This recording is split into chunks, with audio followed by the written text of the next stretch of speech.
السلام عليكم. ازيكم حبايب قلبي؟ عاملين ايه؟ يا رب تكونوا في خير. النهارده بقى هنعمل فيديو جديد، هنعمل طريقه تخليل الليمون بالشكل دوت. وهقول لك ازاي تعمليه ويطلع معاكي حلو قوي وما يتهرش منك ويفضل عندك من السنه للسنه. قبل ما نروح لطريقه التحضير، تنسونوش في لايك واشتراك في القناه وكومنت حلو منكم. انا عامله اهوت الليمون دوت يا بنات من السنه اللي عدت. شايفين الليمونه جامده وزي ما هي ومش مهريه. ده بقيت حبه الليمون، اخر شويه ليمون من السنه اللي عدت. تمام يا بنات؟ النهارده بقى انا عملت الليمون الجديد دوت، هنعمله مع بعض ونشوف الطريقه واعرفك ازاي تعمليه من غير ما ينهرى منك. يلا بينا بقى على طريقه التحضير. هنا بقى الليمون بعد ما غسلته حطيته في الحله ورفعته على النار. تمام يا بنات؟ قبل ما يغلي يعني يكمل الغلوة الأولانية هكون طافية عليه. يا بنات الليمون بدأ يغلي بالمية معايا اهوت. تمام، هشيله بقى واحط عليه مية ساقعة على طول.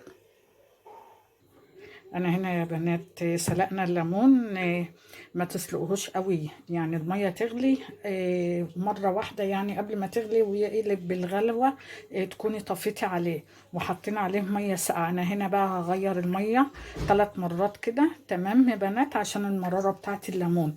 الطريقه حلوه وهتعجبك ومن السنه للسنه يفضل عندك. خليكم معايا هنشوف بقى طريقه التخليل والمكونات اللي هنحطها عليه. تمام يا بنات؟ بسم الله والصلاة والسلام على رسول الله. معايا هنا بقى شطة ومعايا هنا هريسة شطة يا بنات. تمام كده. والليمون بتاعنا اهو. انا هنا غليته وغيرت المية عليه اكتر من كم مرة. هصفيه بقى واحطه في صينية هنا يا بنات صفيت الليمون. دول 3 كيلو من الليمون. تمام، نبدأ بقى نحط عليهم الشطة، هريسة الشطة كده، ونقلبها في الليمون كله. بسم الله الرحمن الرحيم. اللهم صل وسلم وبارك عليك يا حبيبي يا رسول الله. ومعانا هنا الشطة بتاعتنا. هنبدأ بقى إيه يعني تفتحيها حاجة بسيطة كده بالسكينة وتحطها عشان نحطها مع الليمون. تمام يا بنات؟ طبعا بقى لو وصلتي معايا لحد هنا تنسنيش في لايك وكومنت حلو كده منكم. ربنا يجعلكم كده نعمة في حياتي دايما يا رب. تمام.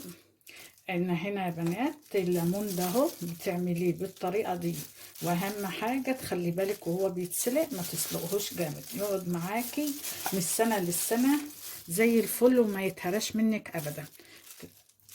خلص بقى الشطة. هنا بقى يا بنات هجهز المخلوط اللي انا هعمله لليمون.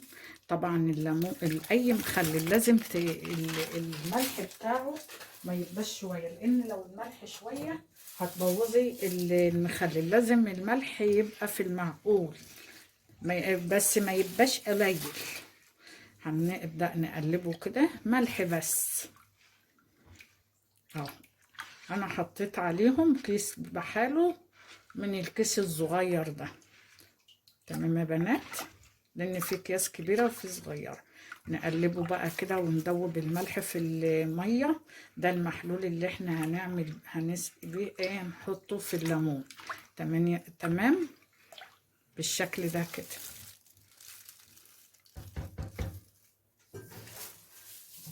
معايا هنا بقى هنركن بقى المحلول بتاعنا كده على جنب دلوقتي.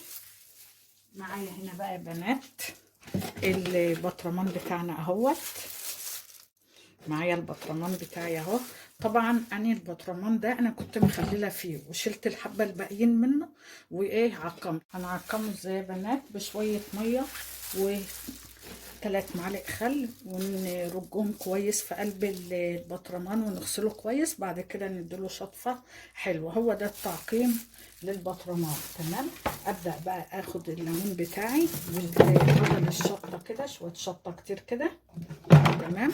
ونبدا بقى نحط الكميه بتاعت الليمون بتاعي بالشكل ده في البطرمان. تمام.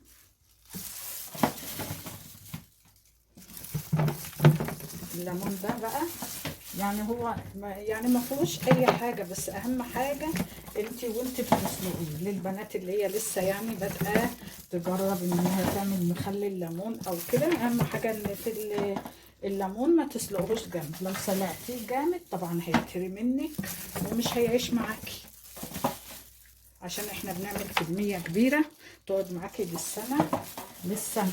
تمام بالشكل ده كده.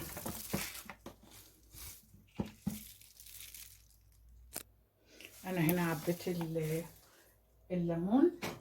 تمام ابدا بقى ايه افضي بقى ايه محلول الملح اللي انا عملته له بالشكل ده كده.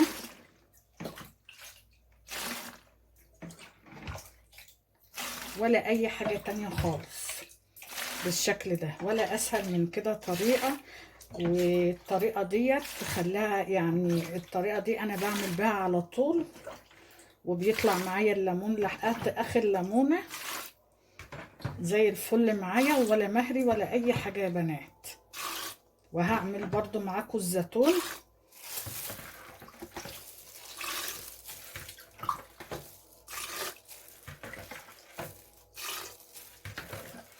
بالشكل ده كده.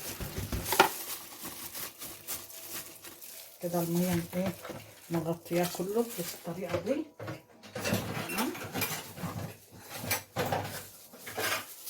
معايا هنا طبق انا هنا مقطعه فيه شويه ليمون اهو بالشكل ده كده اهوت. الطبق ده مقطعه فيه ليمون. هبدا بقى اخد الليمون ده وابدا ايه اعصره على الليمون كده بالشكل ده. طبعا القشر مانيش هرميه لان انا هحتاجه، اقول لكم هحتاجه في ايه حاجه. تمام يا بنات.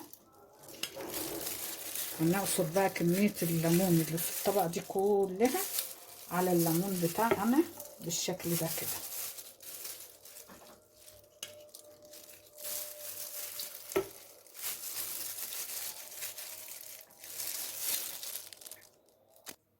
انا عصرت كميه الليمون عليه يا بنات. القشر بقى اللي معايا ابدا بقى احطه كده على الوش.